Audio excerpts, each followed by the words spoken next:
البحار. Bismillahirrahmanirrahim. Innal hamdalillah nahmaduhu wa nasta'inuhu wa nastaghfiruh wa na'udzu billahi min shururi anfusina wa min sayyiati a'malina. May yahdihillahu fala mudilla lahu wa may yudlil fala hadiya lahu. Wa asyhadu an la ilaha illallah wahdahu la syarika lahu wa asyhadu anna Muhammadan abduhu wa rasuluh, amma ba'du. Telah kita jelaskan tentang karakter ciri syariat di zaman Rasulullah SAW itu ada 4. Yang pertama at-taisir wa adamul haraj, mudah dan tidak memberatkan. Yang terlambat berdiri situ di luar, di situ. Berdiri semua, lihat di sini. Berdiri di sini. Nah, berdiri dekat pintu. Jadi agama Islam itu yang pertama mudah, tidak memberatkan. Kemudian yang kedua qillatul takalif, tidak terlalu banyak beban, yaitu mencukupkan dengan apa yang datang dari wahyu, yang tidak ada dalilnya, yang tidak ada perintah atau larangan, maka kita tidak usah mencari-cari. Kemudian yang ketiga musayyaratul tasyri' li masalihin nas, syariat berjalan mengikuti maslahat manusia, sehingga terkadang berubah dari zaman ke zaman. Oleh itu ada namanya nasikh dan mansukh. Kenapa? Karena syariat itu akan mengikuti kondisi. Kemudian yang keempat at-tadarruj fi tasyri'il ahkam, bertahap di dalam mensyariatkan hukum, sehingga terkadang hukum itu disyariatkan itu ada tahapannya. Perintah puasa tidak langsung puasa Ramadan, tapi ada tahapannya. Dan 4 ciri ini itu hanya khusus di zaman kenabian. Setelah wahyu itu berhenti dengan wafatnya Rasulullah, maka tidak ada lagi perubahan, tidak ada lagi ciri satu dari tip 4 ini. Karena satu dari 4 perkara itu murni merupakan karakter di zaman Rasulullah SAW. Di zaman Rasulullah SAW yang menjadi patokan itu adalah patokan hukum, itu adalah Al-Quran dan hadis.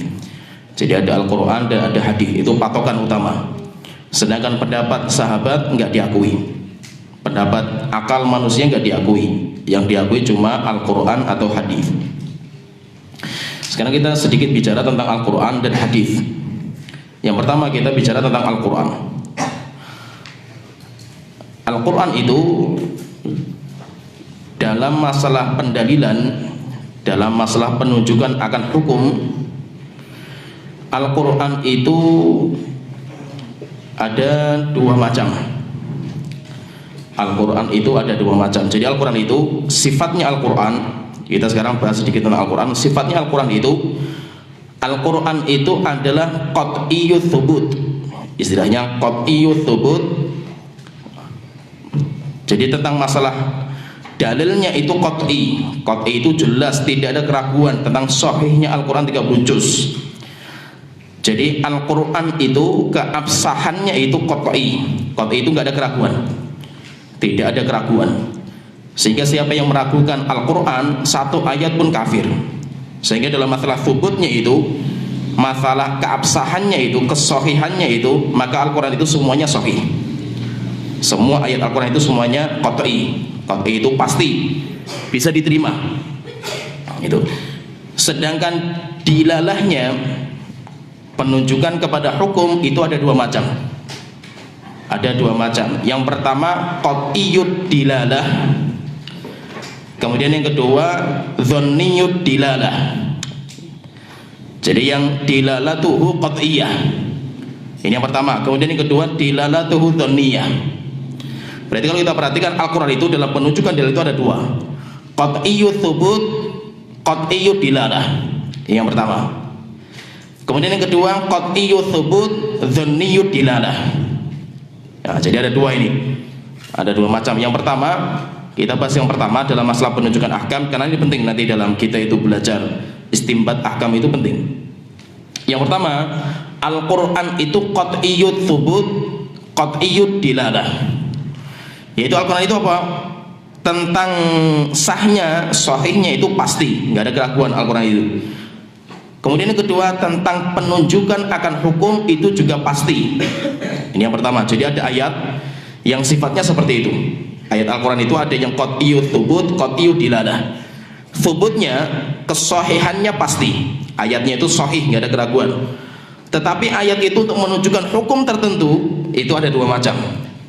Terkadang satu ayat menunjukkan sebuah hukum itu pasti, nggak ada keraguan. Contohnya misalkan Allah Ta'ala berfirman, ya ayyuhalladzina amanu kutiba alaikumusiyam, wahai orang-orang yang beriman, ditulis, ditetapkan bagi kalian puasa. Jelas ini berarti apa? Puasa itu disyariatkan. Kenapa? Karena nggak ada penafsiran, tidak ada penafsiran yang lain. Kutiba alaikumusiyam ditetapkan, berarti apa? Puasa itu disyariatkan. Penafsiran atau penunjukan ayat ini untuk wajibnya puasa pasti, nggak ada keraguan, tidak ada keraguan. Ya ayyuhalladzina amanu aqimus sholah, wahai orang yang beriman tegakkan sholat, pasti berarti sholat itu perintah Allah Ta'ala, tidak ada keraguan. Nah, jadi ini ada dua macam yang kita bahas itu nanti ada dua macam, ada thubut, kemudian ada dilalah. Istilahnya kayak gini. Thubut itu sebuah ayat, bener nggak ayat itu? Itu namanya thubutnya itu. Kalau kita bicara masalah hadis ini sahih atau tidak, itu namanya thubutnya itu. Kalau memang sudah sahih, kemudian ayat itu digunakan menunjukkan hukum ini. Ayat ini dalil akan hukum ini. Nah, penunjukan ayat ini untuk hukum itu namanya dilalah. Gimana fahami? Perhatikan ini. Contohnya misalkan gini. Kita katakan Allah Ta'ala berfirman, ya ayyuhalladzina amanu kutiba alaikumusiyam, wahai orang yang beriman diwajibkan atas kalian puasa. Ayat ini qat'iyyut thubut. Thubutnya itu, sahihnya itu jelas, karena ayat itu nggak ada keraguan. Itu ada dalam mushaf Al-Quran. Ya. Kemudian penunjukan ayat ini kepada sesuatu hukum, nah itu ada dua macam, yaitu ada yang sifatnya itu qat'i, yaitu pendalilannya itu jelas, nggak ada keraguan. Kemudian yang kedua ada yang sifatnya itu dhonni, pendalilannya itu nggak pasti, sehingga nanti terjadi khilaf di antara para ulama dalam pendalilan. Nah, jadi kalau kita mendapatkan misalkan masalah sholat, perintah puasa, perintah zakat, perintah haji, perintah amar ma'ruf nahi munkar, perintah untuk bersatu padu, itu semuanya qat'i, nggak ada keraguan. Ya ayyuhalladzina amanu taqullaha haqqa tuqatih wa la tamutunna illa wa antum muslimun wa'tasimu bihablillahi jami'an wa la tafarraqu, qat'i. Yaitu bahwasanya ayat itu perintah untuk bersatu, larangan untuk bercerai-berai. Selesai, sudah pasti. Kenapa? Karena pendalilan akan hukum larangan bercerai-berai dalam ayat itu pasti. Itu dinamakan dengan qat'iyyut thubut, qat'iyyud dilalah. Kemudian yang kedua, macam yang kedua, ada ayat yang sifatnya itu qat'iyyut thubut, dhonniyyud dilalah. Ayatnya itu benar, karena itu ada dalam Al-Quran, pasti, sudah pasti tentang keberadaan ayat itu pasti. Tetapi dalam menunjukkan sebuah hukum itu dhonni. Dhonni itu masih prasangka dan praduga. Masih prasangka dan praduga. Akhirnya apa? Nanti para ulama itu banyak perbedaan. Banyak perbedaan. Kenapa? Bukan karena ayatnya itu benar atau tidaknya itu, tapi menunjukkan ayat ini menunjukkan hukum ini, itu terjadi perbedaan di antara para ulama. Contohnya misalkan, saya kasih contoh banyak. Contohnya banyak sekali itu. Di antaranya Allah Ta'ala berfirman tentang masalah tayammum dalam surah Al-Maidah ayat ke-6. Famsahu biwujuhikum wa aydikum minhu. Usaplah wajah kalian dan tangan kalian, itu pasti. Itu namanya qat'iyyut thubut. Bahwasanya tayammum itu apa? Mengusap kepala dan tangan, selesai. Tapi yang menjadi pertanyaan di sini, minhu itu apa itu? Min itu apa? Itu namanya apa? Dhonni itu masih prasangka dan praduga, masih mujmal, sehingga orang itu perlu menafsirkan. Akhirnya apa? Para ulama berbeda pendapat. Ada yang mengatakan minhu famsahu biwujuhikum wa aydikum min itu artinya tab'id, untuk yaitu min itu diantara, usaplah wajah kalian dan tangan kalian darinya, sebagian darinya. Ada yang mengatakan minhu min itu litab'id. Kalau litab'id berarti itu bicara tentang masalah debu, masalah debu, turab. Oleh itu berarti apa? Berarti kalau orang tayamum itu harus memakai debu yang nempel di tangan. Sehingga apa? Sehingga sebagian ulama mengatakan syarat mutlak tayamum itu harus pakai debu. Harus pakai debu. Itu mazhabnya Syafi'i dan Ahmad. Harus pakai debu. Kalau nggak ada debu nggak boleh. Ada juga yang mengatakan enggak, minhu itu bukan min litab'id, yaitu kamu mengusap wajah kamu dan tangan kamu dari tanah itu, dari soid itu. Ada yang mengatakan itu sebagian, min itu sebagian darinya, sebagian dari tanah. Berarti harus ada tanah yang nempel, digunakan sebagian untuk mengusap tangan dan wajah, harus. Sehingga mengatakan berarti minhu itu litab'id. Itu mazhabnya Syafi'i dan Ahmad, yaitu apa? Harus pakai debu yang nempel. Kalau nggak ada debu nggak boleh, nggak sah. Tapi sebagian ulama mengatakan enggak, minhu itu lil ibtida, bukan litab'id, permulaan. Jadi permulaan dari mana dimulai tayamum itu? Dimulai dari sa'id, karena sebutkan dalam ayat itu kan sa'id. Ya, sa'id yaitu diambil dari sesuatu yang nampak. Berarti apa? Berarti itu cuma permulaan tayamum itu dari sa'id. Kalau seperti itu, jadi kalau ibtidaiyah berarti apa? Tidak disyaratkan pakai debu. Yang penting dimulai dari situ, walaupun nggak ada wujudnya, tapi sudah dimulai itu, sehingga tidak disyaratkan pakai debu. Itu mazhabnya Abu Hanifah, demikian juga Imam Malik.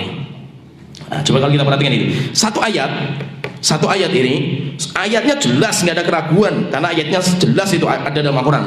Cuma dalam penunjukan dalil itu masih sifatnya dhonni itu masih belum pasti, sehingga orang itu masih meraba-raba, ini apa ya? Ini maksudnya apa ya? Sehingga saya memahami A, orang lain memahami B. Itu. Sehingga terjadi perbedaan nanti cara memahami. Itu yang dinamakan dengan dhonniyud dilalah. Contohnya lagi misalkan masalah quru'. Orang yang dicerai itu, seorang wanita yang dicerai itu iddahnya apa? Salah satu quru'. Iddahnya itu 3 quru'. Akhirnya apa? Ulama harus menafsirkan ini. Quru' ini apa ini? Sehingga terjadi perbedaan di antara ulama. Ada yang mengatakan quru' itu artinya suci, berarti 3 kali suci wanita itu. Ada yang mengatakan qur itu haid, berarti 3 kali haid. Terjadilah perbedaan. Kenapa? Karena ayat ini global, belum pasti menunjukkan sesuatu, itu nggak pasti, sehingga apa? Perlu ditafsirkan. Akhirnya para ulama itu menafsirkan.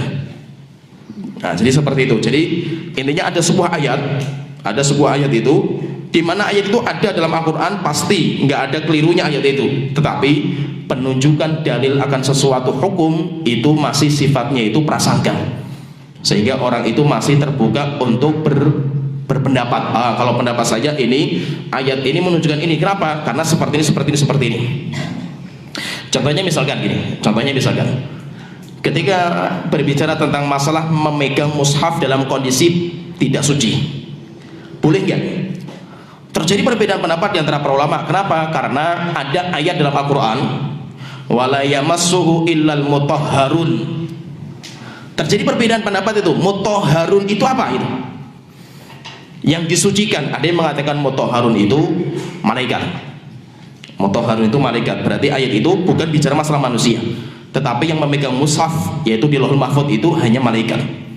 Ada yang mengatakan mutahharun itu tahir yaitu suci dari hadas besar dan kecil. Berarti apa? Tidak boleh megang mushaf yang punya hadas besar dan kecil.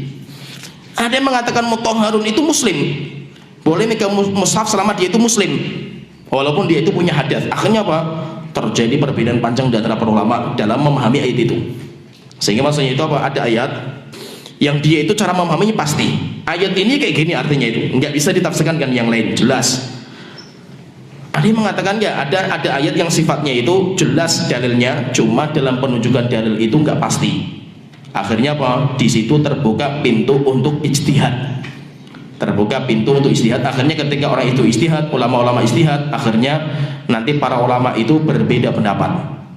Kenapa? Karena ayatnya. Bukan berarti mereka itu nggak punya pendapat, tapi mungkin pendapat mereka itu berbeda dengan pendapat kita. Itu yang dinamakan dengan masail khilafiyah. Jadi ada sebuah masalah di mana pintu ijtihad terbuka, akhirnya setiap ulama mereka berpendapat sesuai dengan ilmu yang mereka miliki. Setelah itu apa hasilnya itu? Hasilnya terjadi perbedaan. Dan itu dalam memahami Al-Quran pun biasa. Ulama-ulama terjadi perbedaan itu biasa. Kenapa? Ada ayat yang sifatnya pasti dalam menunjukkan hukum, ada ayat yang sifatnya tidak pasti dalam menunjukkan hukum, dan itu banyak sekali. Kalau kita mau mencari contoh dalam Al-Quran banyak sekali, sehingga nanti terjadi perbedaan pendapat di antara para ulama. Dan kalau kita ingin tahu perbedaan pendapat, bagaimana cara ulama menafsirkan itu, larinya ke tafsir. Larinya ke tafsir Al-Quran, nanti akan disebutkan secara detail itu bagaimana perbedaan-perbedaan ulama dalam masalah itu. Kemudian yang kedua, kita masuk ke hadis Rasulullah SAW. Hadis Rasulullah SAW yang dinamakan dengan hadis itu seringnya dinamakan dengan sunnah. Hadis itu sering dinamakan dengan sunnah. Dan sunnah itu ada 4 macam. Sunnah itu ada 4 macam. Atau hadis itu ada 4 macam. Yang pertama dinamakan dengan sunnatun qauliyatun. Sunnah yang bersifat ucapan. Sumbernya dari sabdanya Rasulullah SAW. Itu dinamakan dengan sunnah qauliyah. Kemudian yang kedua ada namanya sunnah fi'liyah, yaitu yang bersumber dari perbuatan Rasulullah SAW. Rasulullah berbuat sesuatu, perbuatan Rasulullah itu namanya sunnah fi'liyah. Rasulullah bersabda dengan sebuah ucapan, ucapannya Rasulullah namanya sunnah fi'liyah. Jadi ada sunnah fi'liyah, kemudian ada sunnah namanya sunnah qauliyah. Kemudian yang ketiga ada sunnah namanya takririyah. Ada sunnah namanya takririyah. Apa itu? Diamnya Rasulullah terhadap perbuatan sahabat. Jadi kalau yang takririyah itu yang berbuat itu sahabat yang berbuat, tapi Rasulullah itu ada dan Rasulullah mendiamkan. Maka diamnya Rasulullah itu namanya sunnah. Diamnya Rasulullah SAW itu namanya sunnah. Dinamakan dengan sunnah takririyah. Sini. Berdiri situ, berdiri. Dinamakan dengan sunnah takririyah. Jadi sunnah takririyah itu apa? Yang berbuat sahabat, bukan Rasulullah yang berbuat, tapi Rasulullah itu membiarkan. Rasulullah tidak mengingkari, maka apa? Jadinya sunnah. Ya, itu dinamakan dengan sunnah, namanya sunnah takririyah. Dan itu banyak sekali sunnah takririyah itu. Dan perhatikan di sini, jangan sampai orang mengatakan bahwa sunnah takririyah itu bid'ah. Kenapa? Karena ada seorang ustadz kibar di Indonesia ini, terkenal jamaahnya banyak sekali, tapi membantah kita dengan mengatakan bahwa semuanya bid'ah bagi salafi itu. Salafi semuanya bid'ah, ini bid'ah itu. Manusia itu dari rambut sampai kaki semuanya bid'ah itu. Ini ngawur sekali itu. Sampai akhirnya apa? Dia berdalilnya gini, zaman Rasulullah itu sudah ada bid'ah itu. Contohnya apa? Bilal bin Abi Rabah, dia itu kan kalau batal wudunya berwudu, kemudian setelah itu sholat 2 rakaat. Sampai akhirnya kan Rasulullah SAW ketika masuk surga itu mendapatkan sandalnya Bilal. Kemudian Rasulullah ketika itu sandalnya Bilal itu sudah bergerak-gerak di surga itu. Maka Rasulullah ketika ketemu sama Bilal tanya, "Wahai Bilal, amal apa yang kamu kerjakan sampai akhirnya saya melihat sandal kamu itu sudah bergerak?" Maka Bilal mengatakan, "Wahai Rasulullah, saya tidak batal wudu saya kecuali saya berwudu kemudian saya sholat 2 rakaat." Maka Rasulullah mengatakan, amal itu yang membuat kamu itu sudah ditunggu sandal kamu di surga. Nah, kata Ustadz ini apa? Ini bid'ah ini.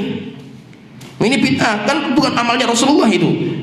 Kalau seandainya bid'ah itu nggak boleh, semuanya bid'ah, harus sakit dalilnya di Rasulullah, ini pun bid'ah itu.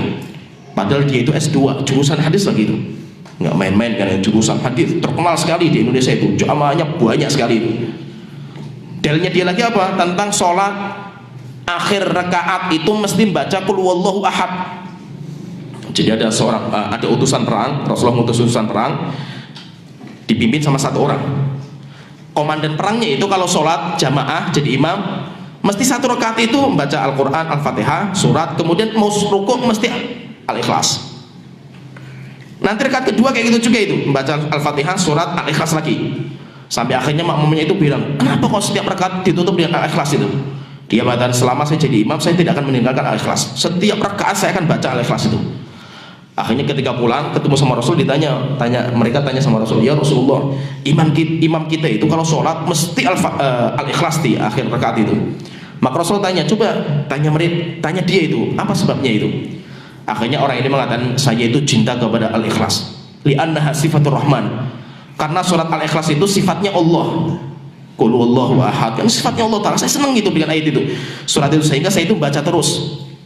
Akhirnya Rasulullah mengatakan, akhbiru annallaha yuhibbah, kabarkan kepada orang itu, annallaha yuhibbuhu, bahwasanya Allah itu telah mencintai orang itu karena dia itu cinta kepada surat itu. Kata orang Islam ini kan bid'ah juga itu.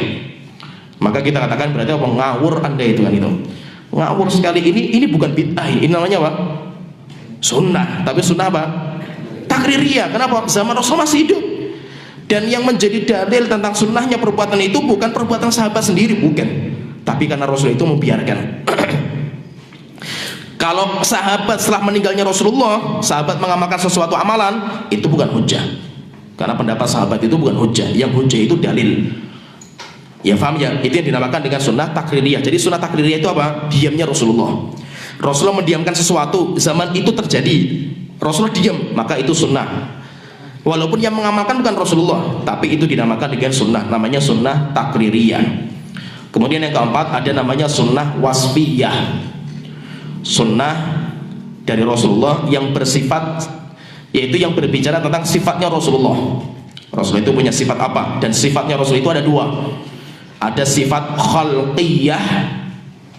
Khalqiyah itu bersifat akhlaknya Rasulullah. Rasul itu kalau sama anak kecil itu bercanda. Rasulullah itu kalau marah mukanya merah. Itu khalqiyah, akhlaknya Rasulullah itu. Rasulullah tidak pernah marah, tidak pernah bentak-bentak. Itu namanya akhlak. Kemudian yang kedua ada namanya khalqiyah itu masalah fisik. Kemudian yang kedua khuluqiyah. Jadi ada khalqiyah, ada khuluqiyah. Kalau khalqiyah itu fisiknya Rasulullah. Biasanya kalau bicara masalah fisik itu nanti para ulama ngarang kitab namanya Syama'il. Kitab namanya Syama'il Muhammadiyah yang berbicara masalah fisik. Rambutnya Rasulullah itu kayak apa? Tingginya Rasulullah, warna kulitnya Rasulullah. Jadi bicara masalah Rasulullah SAW fisiknya. Kemudian yang kedua ada namanya sifat khuluqiyah. Khalqiyah itu fisik, khuluqiyah itu akhlaknya beliau, karakternya beliau. Itu semuanya dinamakan dengan sunnah. Itu semuanya dinamakan dengan sunnah. Nah, jadi kalau kita perhatikan berarti sunnah itu ada empat. Ada sunnah fi'liyah yang bersumber dari perbuatan Rasulullah. Kemudian yang kedua ada qauliyah, bersumber dari ucapannya Rasulullah. Kemudian yang ketiga takririyah, bersumber dari diamnya Rasulullah akan perbuatan sahabat. Kemudian yang keempat wasfiyah, yaitu sunnah yang bersifat karakternya Rasulullah SAW, berbicara tentang sifatnya Rasulullah SAW. Dan sedikit saya bicarakan di sini supaya nanti paham. Dan perbuatan Rasulullah, perhatikan di sini, kalau terjadi perbedaan antara perbuatan dan sabdanya beliau, misalkan kita mendapatkan sebuah ayat, sebuah hadis, Rasulullah itu melarang sesuatu, tapi kok Rasul itu mengamalkan itu, ada larangan dari sabdanya beliau, tapi Rasulullah sendiri mengamalkan itu. Terjadi perbedaan antara perbuatan dan ucapan. Kita mendapatkan dua dalil seperti itu misalnya. Terus bagaimana nanti para ulama? Para ulama itu berbeda dalam tarjihnya. Bagaimana cara mentarjih itu? Ada sebagian ulama mengatakan apa? Mendahulukan ucapan daripada perbuatan. Kenapa? Karena ucapan itu lebih kuat daripada perbuatan. Perhatikan di sini ucapan saya. Jadi kalau ucapan itu lebih kuat dalam penunjukan dalil daripada perbuatan Rasulullah SAW. Maka itu apa? Namanya hukum wajib itu diambil dari sabda, bukan diambil dari perbuatan. Ya, hukum wajib itu harus ada sabda. Rasulullah memerintahkan, perintah Rasulullah itu wajib. Tapi kalau perbuatan Rasul itu nggak wajib. Ya kan? Maksimal perbuatan Rasul itu sunnah. Yaitu sunnah yaitu mustahab, tidak wajib. Kalau kita pengen mengambil hukum wajib itu dari sabdanya Rasulullah SAW, karena harus ada perintah. Ketika terjadi perbedaan antara perbuatan dan sabdanya Rasulullah, maka banyak para ulama yang lebih mendahulukan ucapan. Kenapa? Karena ucapan itu lebih kuat daripada perbuatan. Nah, kenapa kok lebih kuat ucapan daripada perbuatan? Karena perbuatan Rasulullah, perbuatan beliau itu, fiilnya Rasulullah itu banyak kemungkinan. Berbeda dengan sabda. Kalau sabda itu enggak, Rasulullah benar-benar mengatakan kepada para sahabat, jelas kerjakan ini, itu enggak ada kemungkinan. Tapi kalau Rasulullah mengamalkan sendiri, perbuatan Rasulullah itu banyak kemungkinan. Kemungkinannya ada berapa? Perbuatan Rasul itu ada 5 kemungkinan. Yaitu ada 5 kemungkinan. Jadi Ini sunnah juga, tapi namanya perbuatan. Jadi perbuatan Rasulullah kan tadi sunnah ada 4 sumbernya itu, dari ucapan, perbuatan, diam, kemudian yang keempat sifat. Kemudian perbuatan Rasulullah sendiri, perbuatan Rasulullah, fi'lur Rasulullah itu ada 5 macam. Ada 5 macam. Itu semuanya namanya sunnah juga itu. Yang pertama, Rasul itu mengamalkan sesuatu karena ngikuti jibiliyah. Dinamakan dengan jibiliyah. Ya, biar paham nanti jibiliyah. Jibiliyah itu apa? Rasul itu mengikuti atau mengamalkan sesuatu karena kodrat sebagai manusia. Contohnya misalkan kita mendapatkan sebuah hadis Rasulullah itu kalau tidur ngorok. Pertanyaan, tidur ngorok itu sunnah nggak? Sunnah nggak? Sunnah. Berarti kalau tidur harus ngorok kan gitu, kan? Nah, sekarang tidur ngorok itu, orang tidur ngorok itu sunnah nggak? Sunnah. Kita katakan sunnah, tapi sunnah apa itu? Jibiliyah, karena kodrat manusia. Demikian juga Rasulullah kencing, Rasulullah buang hajat, Rasulullah ngantuk. Itu kodrat gitu, karena manusia Rasulullah itu. Sehingga karena beliau itu manusia, maka beliau itu juga mengamalkan kodratnya manusia. Nah, bukan berarti apa? Bukan berarti harus kita ikuti, bukan. Bukan berarti harus kita ikuti. Maka itu banyak para ulama mengingkari perbuatan Abdullah bin Umar ketika melewati sebuah jalan kemudian kencing. Ketika ditanya, wahai Abdullah bin Umar, kenapa engkau kencing di tempat ini? Saya melihat Rasulullah itu kencing di sini. Akhirnya saya ikuti. Saking semangatnya ngikuti Rasulullah sampai jibiliyah. Akhirnya diingkari. Ini bukan sunnah yang perlu diikuti. Kenapa?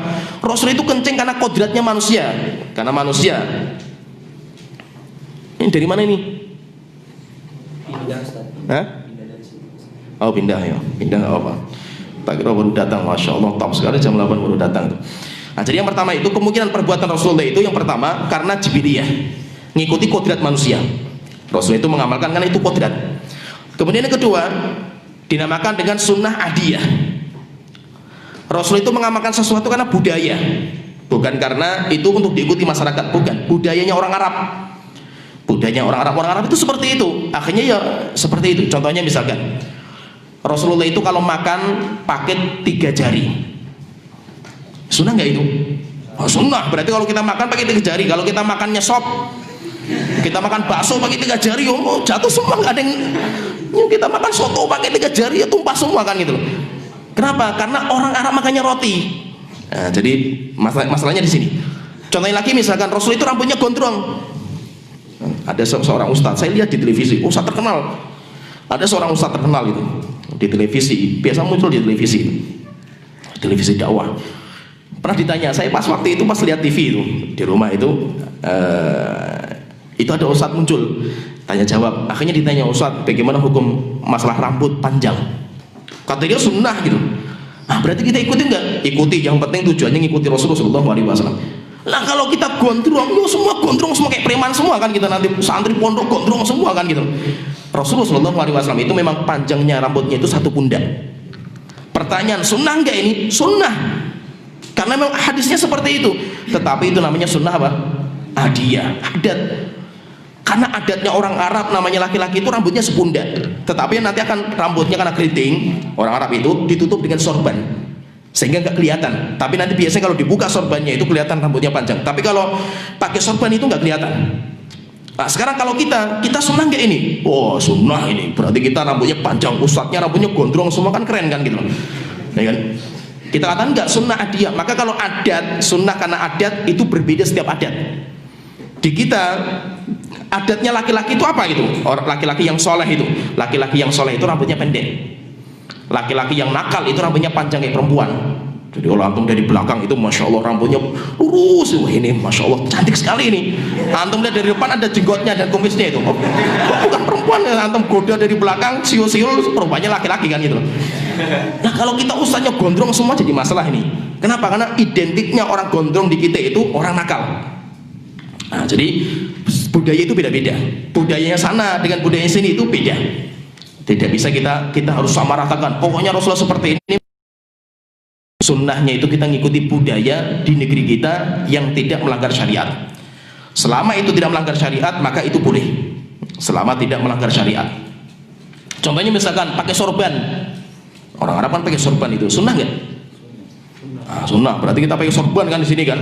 Orang di sini beda. Di sini pakainya songkok, pakai peci gitu. Sunnah enggak? Sunnah juga. Kenapa? Karena Rasulullah itu pakai sorban itu tujuannya apa? Ilahnya itu menutupi kepala. Ciri orang muslim itu kepalanya ditutup, rambutnya itu. Nah, kalau kita orang Indonesia itu menutupi kepala dengan songkok, dengan peci itu, ilahnya sama. Dan di kita pun kayak gitu, bukan pakai sorban itu. Pakai sorban malah nanti jadi fitnah di masyarakat itu. Kecuali kalau sudah tingkatannya wali kota misalkan pakai sorban itu. Nah, kalau kita masih penuntut ilmu biasa pakai sorban panjang jalan di masyarakat, ini orang Arab hilang di Indonesia ini yang dikiranya. Yang pakai sorban jalan-jalan di pasar. Ada, saya punya teman waktu dulu mondok di Indonesia itu. Ya kalau semangat pakai sorban itu panjang kayak orang Saudi itu. Ke pasar belanja, di pondok itu tukang masak itu, tapi pakainya itu. Jadi orang pada bingung, ini orang Arab nyasar di Indonesia ini kayak gini kan itu. Kenapa? Karena beda budaya, itu kembalinya ke budaya. Jadi kalau dikatakan sunnah enggak sunnah, karena Rasulullah itu seperti itu, sunnah gitu. Cuma itu dinamakan dengan sunnah adiyah, karena budaya, karena mengikuti budaya. Kemudian yang ketiga ada sunnah namanya hajiyah. Sunnah karena hajat, butuh. Contohnya misalkan Rasulullah itu kalau kemana-mana pakainya tongkat. Rasulullah itu pakai tongkat. Nah, pertanyaan, berarti pakai tongkat sunnah enggak itu? Nah, kemana-mana bawanya tongkat, atau naik bis bawa tongkat itu. Sudah jenggoten, cingkrang, botaknya batuknya hitam, pakainya tongkat itu. Yo, orang pada takut semua, ini mau jihad kemana, mau ngebom apa ini kan gitu. Sekarang pakai tongkat sunnah enggak? Rasul kemana-mana pakai tongkat gitu. Sehingga kalau Rasulullah sholat di padang pasir, tongkatnya ditancapkan jadikan sutroh itu. Sunnah enggak? Sunnah kalau dibutuhkan. Contohnya antum menggembala kambing. Menggembala kambing butuh tongkat kan, gosai itu kan. Demikian juga apa? Di padang pasir biasa kalau jalan nanti ada ular, demikian juga ada binatang yang berbisa, itu pakai tongkat untuk membunuh itu. Jika dibutuhkan sunnah. Sunnahnya berarti apa? Sunnah karena dibutuhkan. Contohnya lagi misalkan pakai akik. Pakai akik, antum pakai akik 5 sini 10, 5 sini 10, gede-gede lagi. Saya pernah lihat orang kayak gitu, masya Allah, saking cintanya sama akik itu, akiknya gede-gede itu, dan semua jarinya ada akiknya semua. Jadi sekarang pertanyaan di sini, pakai akik itu sunnah nggak, atau pakai cincin? Laki-laki pakai cincin itu, kita katakan ini sunnah. Rasulullah pakai cincin kan itu, tapi sunnah adiyah. Kenapa sunnah dia? Karena riwayatnya itu Rasulullah itu pakai cincin itu untuk stempel. Ketika Rasulullah ngirim surat ke negara-negara yang lain itu kerajaan itu nggak diakui kalau nggak ada stempel. Stempelnya Rasul itu dulu cincinnya beliau itu Muhammad Rasulullah. Caranya bagaimana kalau orang Arab zaman dulu itu stempel? Nggak seperti kita tinggal diketok-ketok kayak gini, bukan. Stempelnya mereka itu mereka masak tinta sampai panas, itu tinta panas dan kental itu, ditaruh di atas kertas kemudian distempel. Nah, jadi stempelnya itu. Maka kata para ulama mengatakan jika memang ini untuk stempel dibutuhkan itu, maka sunnah dia pakai. Tetapi kalau untuk perhiasan kita, laki-laki itu sifatnya nggak berhias gitu. Yang namanya berhias, sunnahnya berhias itu siapa? Perempuan. Sehingga perempuan itu pakai cincin, pakai gelang, pakai kalung, anting-anting. Laki-laki bukan. Kenapa? Laki-laki itu tuh bukan berdandan. Laki-laki itu, maka Syekh bin Baz pun kayak gitu. Syekh bin Baz itu beliau pakai cincin, kenapa? Untuk stempel fatwa-fatwa beliau. Jadi fatwa beliau itu stempel dengan cincinnya itu jadi stempel, cincinnya jadi stempel. Akhirnya apa? Beliau pakai itu. Tetapi kalau bukan untuk hajat maka tidak dibolehkan, tidak disunahkan. Maksudnya tidak disunahkan bagi kita. Walaupun sebagian ustadz mungkin menganggap itu sunnah, tapi kalau pendapat saya cenderung seperti pendapatnya Syekh Utsaimin, Syekh bin Baz itu sunnah, termasuk sunnah hajiyah. Ini maksudnya ke sunnah hajiyah. Kemudian yang keempat, perbuatan Rasulullah itu terkadang dinamakan dengan sunnah khususiyah, yaitu khususiyah, khusus Rasulullah. Nggak boleh yang lain mengamalkan. Walaupun Rasulullah mengamalkan, tapi yang lain nggak boleh. Contohnya Rasulullah punya istri 11. 2 istri beliau meninggal ketika beliau masih hidup. Rasulullah meninggal dunia meninggalkan 9 istri. Wah, sunnah berarti ini kan Rasulullah mengamalkan kan? Kita ikuti, nikah dengan 11 istri itu. Bagaimana hukumnya? Nggak boleh. Kenapa nggak boleh? Kan Rasulullah mengamalkan. Kita katakan itu khusus bagi beliau. Ya, demikian juga seperti contohnya puasa wisol. Rasulullah puasa wisol, tapi khusus bagi beliau. Itu namanya sunnah khususiyah. Kemudian yang terakhir, yang kelima itu kemungkinan terakhir itu sunnah tasyri'iyah. Perbuatan Rasulullah memang tujuannya untuk mensyariatkan. Tujuannya untuk mensyariatkan itu biasanya nanti keluar dari budaya, keluar dari nanti ada korinahnya seperti Rasul itu cinta, Rasulullah itu jadi keluar dari budaya. Perbuatan Rasulullah nggak ada penunjuk dalil untuk perintah, nggak ada.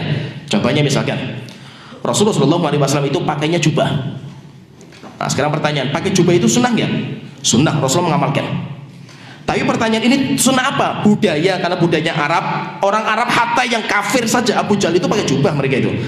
Karena itu pakaian orang Arab. Tapi pertanyaan, itu sunnah nggak? Sunnah tasyri' atau bukan? Maka sebagian ulama mengatakan itu sunnah tasyri'iyah. Kenapa? Karena ada sebuah hadis Rasulullah mengatakan ahabbu thiyab ilayya al-qamis. Pakaian yang paling saya cintai itu adalah qamis. Qamis itu bukan gamis. Qamis itu jubah. Karena orang Arab nggak kenal gamis yang panjangnya satu paha itu. Kayak orang-orang India, orang Pakistan itu bukan. Karena pakaian orang Arab bukan seperti itu. Pakaian orang Arab itu panjang, jubah. Pakaian orang Arab itu jubah. Nah, kata para ulama dari sabdanya ini, pakaian yang paling saya cintai itu adalah qamis, berarti dalil bahwa itu tasyri'. Rasulullah bukan hanya mengamalkan pakaian karena budaya. Kenapa? Ada isyarat. Saya itu paling suka seperti ini. Saya itu paling suka seperti ini. Contoh lagi misalkan sunnah perbuatan Rasulullah yang sifatnya tasyri'iyah. Aisyah ditanya, "Wahai Aisyah, Nabi Muhammad itu kalau masuk rumah pertama kali yang beliau amalkan itu apa?" Maka Aisyah mengatakan bersiwak. Bersiwak. Rasulullah itu kalau masuk rumah pertama kali gosok gigi. Rasulullah nggak pernah memerintahkan dengan sabdanya beliau, tapi Rasulullah mengamalkan. Taunya para sahabat dari mana? Dari Aisyah yang mengabarkan. Para sahabat nggak langsung tahu dari Rasulullah karena itu di dalam rumahnya Rasulullah kan itu. Mana ada cewek Pak? Ya, duduk. Nah, duduk.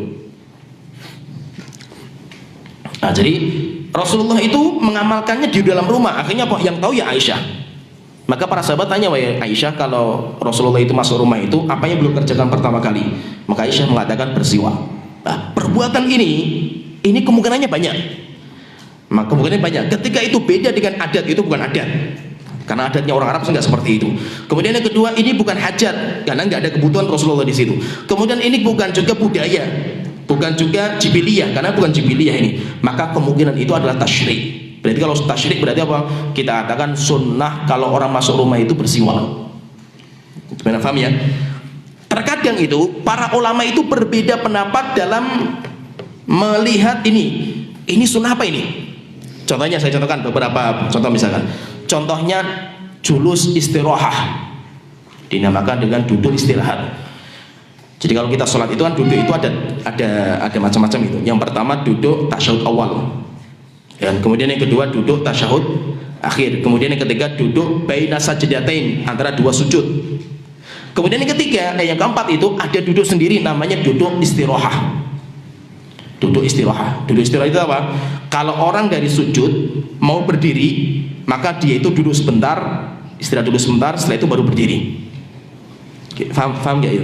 Jadi kalau kita sujud, pertama duduk, itu namanya julus baina sajdatain. Kemudian sujud lagi, setelah itu kita mau melanjutkan rakaat kedua. Nah, ada sebuah riwayat Rasul itu duduk dulu. Ini dari sujud yang kedua, mau berdiri itu duduk dulu, setelah itu baru berdiri. Terjadi perbedaan pendapat di antara para ulama dalam menghukumi ini sunnah apa ini. Ada ulama yang mengatakan ini sunnah hajiyah. Rasul itu mengamalkan itu karena butuh. Kenapa butuh? Karena beliau itu sudah tua. Sedangkan ketika Rasul masih muda, masih kuat, itu Rasul nggak pernah mengamalkan itu. Tapi yang ada riwayatnya itu Rasulullah itu mengamalkan itu ketika beliau sudah tua, sehingga berdiri langsung dari sujud ke atas itu nggak mampu. Akhirnya apa? Beliau itu istirahat dulu sebentar. Nah, maka apa? Maka sebagian ulama mengatakan berarti apa? Sunnahnya ini duduk. Namanya jalsatul istirahah itu sunnahnya kalau orang itu nggak mampu langsung berdiri, contohnya ketika sudah tua atau dia sakit, nggak ada masalah. Tapi bagi anak muda yang kuat nggak disunahkan. Kenapa? Namanya masuknya kerana sunnah hajiyah. Sunnah diamalkan kalau dibutuhkan, kalau enggak berarti enggak. Tapi sebagian ulama mengatakan enggak, itu bukan sunnah hajiyah, itu sunnah tasyri'iyah. Itu sunnah tasyri'iyah, sehingga apa? Sehingga disyariatkan, disunahkan kapan saja. Baik dia muda maupun tua, sakit, sehat, sama. Akhirnya apa? Terjadi perbedaan. Nah, terjadi perbedaan pendapat. Kenapa? Karena perbuatan Rasulullah, kita itu hukumi apa ini? Maka itu saya katakan dari awal, jika ada perbedaan antara ucapan dan perbuatan Rasulullah, lebih kuat ucapan. Sedangkan perbuatan itu macam-macam itu. Bahkan terkadang Rasulullah itu mengucapkan tapi Rasulullah nggak mengamalkan. Nah, terus bagaimana kalau seperti ini? Rasulullah mengucapkan, memerintahkan tapi Rasulullah nggak mengamalkan itu. Kita katakan itu adalah perbuatan sunnah. Sunnah apa namanya? Qauliyah. Walaupun Rasulullah nggak mengamalkan. Contohnya misalkan puasa Asyura dan Tasu'a. Rasulullah nggak pernah mengamalkan. Rasulullah itu hanya mengamalkan puasa Asyura. Tapi tanggal 9-nya Rasulullah nggak mengamalkan. Tapi Rasulullah mengatakan, jika tahun depan saya masih hidup, saya akan puasa tanggal 9. Rasulullah meninggal dunia nggak sempat puasa tanggal 9. Pertanyaan, sunnah nggak puasa tanggal 9 dan 10? Sunnah. Namanya sunnah apa ini? Qauliyah. Walaupun Rasulullah nggak mengamalkan. Contohnya lagi misalkan tentang sholat duha. Tentang sholat duha, ada seorang sahabat yang mengatakan, demi Allah Rasulullah itu nggak pernah sholat duha. Jadi ada sahabat yang mengingkari, tidak pernah Rasulullah itu sholat duha. Tapi Rasulullah sabdanya jelas, sholat duha itu keutamaan ini banyak sekali masalah sabdanya beliau. Tapi Rasulullah nggak mengamalkan. Bahkan terjadi khilaf di antara para ulama tentang Rasulullah sholat ketika di Mekah, penaklukan kota Mekah. Rasulullah sholat 8 rakaat. Itu sholat apa itu? Ada yang mengatakan itu sholat duha, ada yang mengatakan enggak, bukan. Rasulullah nggak pernah sholat duha, tapi itu adalah sholat al-fatah, dinamakan dengan sholat al-fatah. Kalau kita menaklukkan sebuah negeri, sunnahnya itu khalifah, raja itu sholat di situ 8 rakaat, bersyukur kepada Allah Ta'ala karena kita itu bisa menaklukkan. Itu sunnahnya Rasulullah, yaitu sholat namanya sholat al-fatah. Kalau sholat duha, Rasulullah itu nggak pernah mengamalkan. Akhirnya apa? Terjadi perbedaan di sini, ulama cara memahami itu. Dan itu nanti contohnya banyak. Contohnya banyak sekali, perbedaan antara sabda dan perbuatan. Nah, bagaimana cara menggabungkan itu banyak sekali nanti khilaf dalam masalah ini. Nah, jadi intinya sunnahnya Rasul itu seperti itu. Kemudian tentang penunjukan sunnah dalil hadis kepada hukum itu ada, yaitu macam-macam hadis tentang masalah penunjukan hadis itu kepada hukum itu. Kalau itu ada 4 macam. Kalau tadi kan kalau Al-Quran kan 2 macam saja itu. Ada 2 macam. Qat'iyyu tsubut. Yang pertama qat'iyyu dilalah. Kemudian yang kedua, Al-Quran itu qat'iyyu tsubut, dzanniyyu dilalah. Itu kalau Al-Quran. Kenapa? Karena jelas Al-Quran itu sahih, nggak ada khilaf dalam masalah Al-Quran itu. Cuma dalam penunjukan hukum itu ada 2 macam. Ada yang pasti sifatnya, ada yang penunjukannya itu nggak pasti. Kalau hadis Rasulullah SAW itu dalam penunjukan hukum itu ada 4 macam. Ini saya ringkaskan biar cepat. Ada 4 macam. Yang pertama, qat'i as-sunnah itu qat'iyatut tsubut, qat'iyatut dalalah atau dilalah. Hadisnya sahih, itu namanya qat'i tsubut. Qat'i tsubut yaitu keberadaan hadis itu benar-benar pasti, jelas gitu loh. Itu dinamakan dengan sahih. Hadis yang sahih. Qat'iyut dilalah, pendalilan kepada sesuatu pun pasti juga itu, nggak ada keraguan dalam masalah itu. Contohnya misalkan tentang masalah sholat 5 rakaat. Rasulullah SAW itu ditanya, ya Rasulullah, yang Allah wajibkan dalam masalah sholat itu apa? Maka Rasulullah mengatakan khamsu shalawatin fi kulli yaumin wa lailatin. Setelah itu sahabat tanya lagi itu, hal alayya ghairuha, apakah ada kewajiban kepada saya ya Rasulullah selain 5 rakaat? Rasulullah mengatakan tidak, illa anta tatawwa, kecuali kalau kamu ingin mengamalkan sunnah. Nah, berarti apa? Jumlah sholat yang Allah wajibkan itu 5. Hadis yang bicara masalah ini jelas sahih, nggak ada keraguan masalah kesahihannya. Kemudian yang kedua, penunjukannya itu jelas, langsung 5 disebutkan itu. Nah, jadi kalau itu dinamakan dengan qat'iyyu tsubut, qat'iyyu dilalah. Ini yang pertama. Ini macam yang pertama. Kalau seperti ini tidak boleh khilaf. Tidak boleh khilaf dalam masalah ini. Sampai terkadang hadisnya itu sampai mutawatir. Hadisnya itu sampai mutawatir. Kalau sudah mutawatir betul, tsubutnya itu sudah kuat sekali. Contohnya misalkan al-massu 'alal khuffain, mengusap sepatu. Itu sudah mutawatir. Tidak ada khilaf dalam masalah ini. Demikian juga seperti hadis yang mutawatir itu seperti haramnya nikah mut'ah. Walaupun dulunya pernah dibolehkan nikah mut'ah itu sudah mutawatir. Nah, jadi banyak hadis-hadis yang tingkatannya itu mutawatir, apalagi masalah akidah itu banyak sekali mutawatir. Kalau mutawatir berarti sudah sampai qat'iyut tsubut, pasti sekali itu kebenaran hadis itu pasti nggak diragukan itu. Cuma dalam penunjukan dalil itu ada macam-macam, nanti ada yang pasti juga tidak ada perbedaan dalam penunjukan dalilnya, hukumnya itu pasti. Kemudian yang kedua macam sunnah yang kedua itu qat'iyatut tsubut, dzanniyatud dilalah. Qat'iyatut tsubut, dalilnya itu qat'i, jelas, sahih. Sahih dalilnya itu. Tetapi dalam penunjukan dalil itu masih dhonni, masih relatif. Jadi masih global. Akhirnya apa? Ulama itu harus beristinbat. Ini maksudnya kayak gini. Enggak, ini maksudnya kayak gini. Ini maksudnya kayak gini. Sehingga apa? Terjadi perbedaan nanti para ulama dalam masalah ini hadis ini itu hukumnya apa itu? Hadis ini itu untuk menunjukkan hukum apa itu? Maka terjadi para ulama perbedaan di sini. Jadi kalau cara kita istinbat hukum dari sebuah dalil itu namanya istinbatnya, dilalahnya. Hadis itu sebagai dalil akan wajibnya ini, dalil ini sebagai dalil akan perintah ini, itu namanya dilalah atau namanya istinbat. Perbuatan kita namanya istinbat. Kalau dalilnya untuk menunjukkan hukum namanya dilalahnya.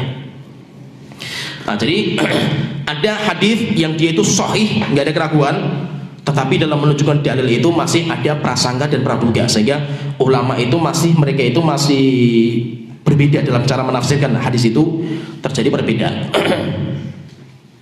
Contohnya misalkan ya, ada sebuah hadis Rasulullah SAW mengatakan, kamu itu kalau sujud fala yabrokanna burukal ibil, kamu itu kalau sujud jangan deprok seperti deproknya onta. Sekarang pertanyaan, onta itu kalau deprok kayak apa? Onta itu kalau deprok tangannya dulu atau kakinya dulu? Kakinya atau tangan dulu itu? Sekarang saya berdiri nih, saya sudah berdiri, Allahu Akbar mau sujud. Ketika saya mau sujud, saya letakkan tangannya saya dulu atau lutut saya dulu? Jangan ngikuti onta, yang penting itu. Sekarang pertanyaan, onta itu kalau mau deprok itu kayak apa? Lututnya dulu atau tangannya dulu itu? Akhirnya apa? Terjadi perbedaan. Ada ulama yang mengatakan enggak, onta itu semuanya kaki. Depan belakang itu kan kaki semua, itu sudah nempel. Berarti kalau jangan ngikutin deproknya onta, berarti jangan kaki dulu. Berarti apa? Berarti kalau kita mau sujud, tangan dulu yang kita letakkan. Ada yang mengatakan enggak, onta itu depannya kaki, belakangnya depannya tangan, belakangnya kaki. Karena terkadang kakinya bisa dinaikkan. Itu berarti tangannya itu. Berarti kalau ketika onta itu dia itu deprok, tangannya sudah nempel. Setelah itu kan baru kan sudah nempel semua itu tangannya itu. Berarti kalau mau deprok itu turun ke bawah itu lututnya dulu. Akhirnya apa? Terjadi perbedaan. Ketika orang mau sujud itu ada yang menaruh tangannya dulu, ada yang menaruh lututnya dulu. Itu khilaf dalam memahami. Gimana, paham ya? Jadi terkadang apa? Satu hadis cara memahami itu bisa beda-beda itu. Cara memahami itu beda-beda. Kenapa? Karena memang dalilnya itu nggak pasti, nggak jelas kayak gini dalilnya itu. Sedangkan dalil yang mengatakan, kan setelah itu ada riwayat tafsirnya. Tafsirnya itu apa? Meletakkan tangan dulu sebelum kaki. Itu sebagian ulama mengatakan ini dhaif. Tambahannya itu dhaif.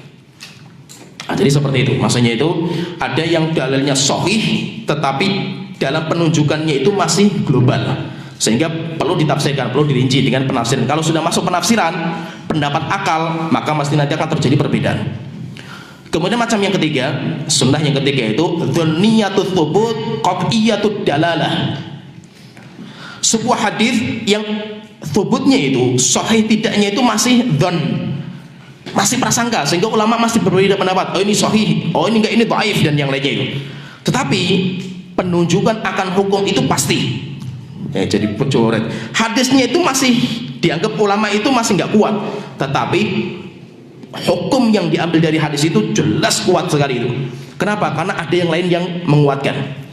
Contohnya misalkan saya contohkan, misalkan hadis tentang orang yang jadi orang yang membunuh. Orang yang membunuh itu la yarithul qatilu syai'an. Orang yang membunuh bapaknya misalkan itu dia dapat warisan enggak? Misalkan saya punya bapak sudah tua nggak mati-mati misalkan. Padahal warisannya banyak, saya butuh warisan itu, saya pengen cepat dapat warisan, mau nikah saya itu. Akhirnya apa? Saya racun gitu bapak saya itu, supaya saya cepat dapat warisan itu. Orang yang membunuh bapaknya itu dapat warisan nggak itu? Kalau kita belajar mawaris itu ada 3 sebab orang itu nggak mendapatkan warisan. Ikhtilafuddin, beda agama. Kemudian pembunuh, kemudian budak, itu nggak mendapatkan itu. Perbedaan ini merdeka dan budak. Maka pembunuh nggak dapat. Pembunuh tidak mendapatkan, dan itu sudah pasti pembahasan ulama, sudah nggak ada khilaf dalam masalah ini. Dalilnya apa? Dalilnya itu sebuah riwayat dikeluarkan Imam Abu Dawud, Imam Nasai dari Amr bin Shu'aib an abihi an jaddihi an Rasulillah sallallahu alaihi wasallam. La yarithul qatilu syai'an. orang yang membunuh tidak mendapatkan warisan sedikit pun. Tapi yang menjadi perbedaan ulama itu, Amr bin Shu'aib kalau meriwayatkan dari bapaknya, dari kakeknya itu jalur ini sahih atau enggak? Ada yang mengatakan enggak, itu dhaif. Jalur seperti itu dhaif. Seperti Imam Daruqutni mengatakan dhaif. Tapi ada yang mengatakan enggak, ini hasan. Kalau Amr bin Shu'aib an abihi an jadih itu ada yang mengatakan itu hasan. Sehingga para ulama berbeda pendapat tentang sahih dan tidaknya. Tapi para ulama enggak berbeda tentang hukumnya. Hukumnya apa? Orang yang membunuh tidak mendapatkan warisan. Kenapa kok pasti penunjukan hukumnya itu? Karena mereka itu menyamakan dengan masalah diyah. Warisan itu disamakan dengan diyat, denda bagi orang yang membunuh. Misalkan gini, saya keluarganya si mayit, saya bunuh orang itu, kan berarti bayar denda saya itu. Lah, saya mendapatkan bagian warisannya enggak itu? Warisannya kan berarti enggak dapat juga, denda enggak dapat dia itu. Nah, jadi disamakan. Akhirnya ketika disamakan seperti masalah diyat, pembunuh masalah diyat enggak mendapatkan bagian, sehingga sama disamakan dengan warisan. Karena ilahnya sama-sama kematian. Ini yang kedua. Yang ketiga yaitu sebuah hadis yang sahih tidaknya masih khilaf di antara para ulama, tapi penunjukan hukumnya pasti. Tidak ada khilaf dalam masalah itu. Kemudian yang keempat, macam yang keempat itu dzanniyatut tsubut, dzanniyatud dilalah. Tsubutnya itu sahih tidaknya itu masih prasangka para ulama, jadi masih terbuka, masih dzon, sehingga para ulama masih berbeda pendapat. Demikian juga apa? Dilalahnya. Para ulama berbeda pendapat juga itu. Dan ini kata para ulama mengatakan ini sangat jarang, yaitu hadis seperti ini itu. Contohnya misalkan hadis dikeluarkan Imam Ahmad, Imam Abu Dawud, Imam Ibnu Majah dari Aisyah radhiyallahu anha berkata, Rasulullah sallallahu alaihi wasallam bersabda, la talaqa wala ighlaqa wala itaqa fi ikhlaq. Tidak ada perceraian. Demikian juga tidak ada memerdekakan budak fi ikhlaq dalam kondisi marah. Misalkan gini, ada orang bercerai. Kenapa? Karena marah. Pertanyaan, marah itu ketika orang marah kemudian dia itu mencerai istrinya, itu sah nggak? Dianggap nggak itu perceraian itu? Kita katakan hadisnya pun masih khilaf di antara para ulama sahih tidaknya itu. Ini yang pertama. Yang kedua, penunjukan hadis itu tentang hukum orang marah itu dia itu bisa diakui cerainya itu pun para ulama berbeda pendapat. Hadisnya itu khilaf sahih tidaknya, demikian juga hukumnya pun khilaf di antara para ulama. Ya, hukumnya. Jadi kenapa? Karena semuanya dhonni. Thubutnya dhonni, dilalahnya juga dhonniyah. Akhirnya ada sebagian ulama mengatakan enggak, marah itu nanti ada dua. Ada yang mengatakan marah itu enggak dianggap. Kalau enggak dianggap, namanya perceraian itu semuanya karena marah gitu. Enggak mungkin suami istri lagi bercinta, selesai bercinta kamu saya cerai kan gitu. Mesti kan ada masalah kan gitu. Maka kalau seandainya marah enggak dianggap, mayoritas perceraian itu kan marah kan gitu. Kemudian kalau enggak, semua marah itu jatuh perceraian. Ada orang yang marah itu sampai dia itu enggak sadar itu karakternya itu. Sehingga apa? Ada juga ulama yang merinci. Marah itu ada dua tingkatan. Kalau marah dia itu masih sadar apa yang diucapkan, jatuh perceraian. Ada yang mengatakan kalau sampai tingkatan dia itu sudah enggak sadar, ketika selesai marah ditanya, "Kamu tadi ngomong apa itu?" "Aduh, saya ngomong apa ya? Lupa saya itu." Ketika sudah enggak sadar dia ngomong, ketika ngomong itu sudah enggak sadar itu, maka enggak dianggap. Terjadi khilaf di antara para ulama, cara menggabungkan riwayat itu terjadi khilaf di antara para ulama. Sehingga terkadang apa? Khilaf itu gara-gara masalah dalilnya enggak pasti, demikian juga penunjukan dalilnya pun enggak pasti. Demikian juga kalimat la tolaqa, la pun ada tiga macam gitu. Dalam penunjukan dalil, kalimat la nafiyah itu ada tiga. Nafiyah lil wujud, nafiyah lil sihah, nafiyah lil kamal. Terjadi khilaf terkadang di antara para ulama. Contohnya misalkan hadis la i'tikafa illa fi thalathi masajid. Tidak ada i'tikaf kecuali di 3 masjid. Khilaf di antara para ulama. Syalbani mengatakan la i'tikafa la nafiyah lil sihah. Tidak sah i'tikaf kecuali 3 masjid. Berarti kalau kita i'tikaf di masjid ini enggak sah. Enggak dianggap i'tikaf. Harus di salah satu dari 3 masjid itu. Masjidil Haram, Masjid Nabawi, Masjidil Aqsa. Tapi para ulama mengatakan, Syekh Utsaimin dan ini mengatakan enggak, la i'tikafa kamilatun. Tidak ada i'tikaf yang sempurna kecuali 3 masjid. Kenapa? Karena Allah Ta'ala berfirman wa antum aqifuna fil masajid. Fil masajid kemudian jama' itu menunjukkan umum. Al mu'arraf bi al itu menunjukkan umum. Jadi seperti itu. Jadi terkadang apa? Penunjukan akan dalilnya itu terjadi khilaf di antara para ulama. Dalilnya sudah khilaf, demikian juga penunjukannya juga khilaf.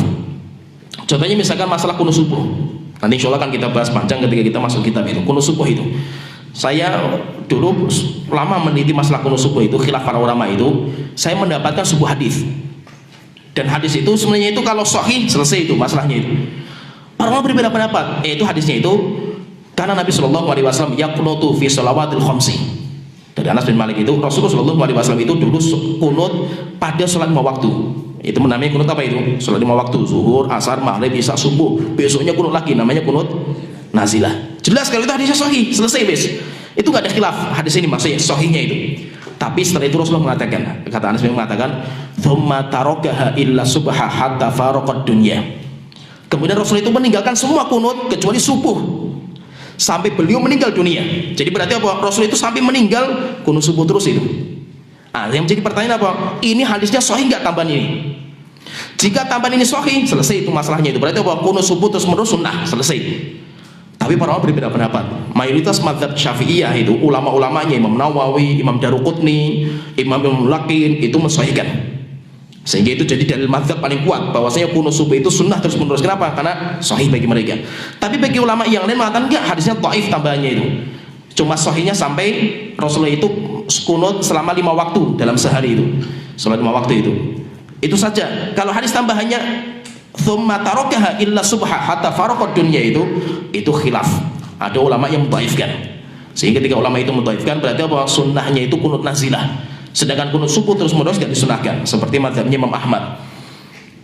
Kalau mazhab yang ini nggak mengatakan nggak. Sunut nazilah, kunut ini semuanya dihapus. Yang ada cuma kunut witir. Kenapa? Karena nanti ada riwayat lagi dihapus semuanya itu. Itu yang dipakai sama mazhab Imam Abu Hanifah. Jadi terkadang apa? Terjadinya khilaf di antara ulama itu kenapa? Karena dalilnya itu sahih tidaknya itu terjadi khilaf. Ada yang mengatakan sahih, ada yang mengatakan tidak. Yang mengatakan sahih berhujjah dengan itu. Yang mengatakan dhaif nggak bisa berhujjah dengan hadis itu. Akhirnya apa? Terjadi perbedaan. Ya berarti kalau kita perhatikan di sini berarti di dalam masalah penunjukan dalil sunnah itu ada 4 macam. Qat'iyyut thubut, qat'iyyatud dilalah. Ini yang pertama. Kemudian yang kedua, qat'iyyatut thubut, dhanniyatud dilalah. Yang ketiga, dhanniyatut thubut, qat'iyyatud dilalah. Kemudian yang keempat, dhanniyatut thubut, dhanniyatud dilalah. Ini jadi ada 4 macam. Sampai di sini nanti insyaallah kita sudah selesai tentang tarikhut tasyrik zaman Rasulullah SAW sudah selesai, kita selesaikan di sini. Nanti insyaallah kita akan masuk ke fase yang kedua. Sejarah penguatan syariat zamannya Khulafaur Rasyidin, zamannya Abu Bakar, Umar, Utsman, Ali. Sistemnya mereka itu kayak apa dalam istinbat hukum itu, supaya nanti kita tergambar bagaimana para sahabat itu dalam mengambil sebuah hukum. Ya sampai di sini wa akhiru da'wana alhamdulillahi rabbil alamin sallallahu alaihi Muhammad wa ala alihi washabbihi ajmain. Yuk salurkan donasi Anda untuk Pondok Pesantren Darussalam ke nomor rekening ini. Syukron jazakumullahu khairan.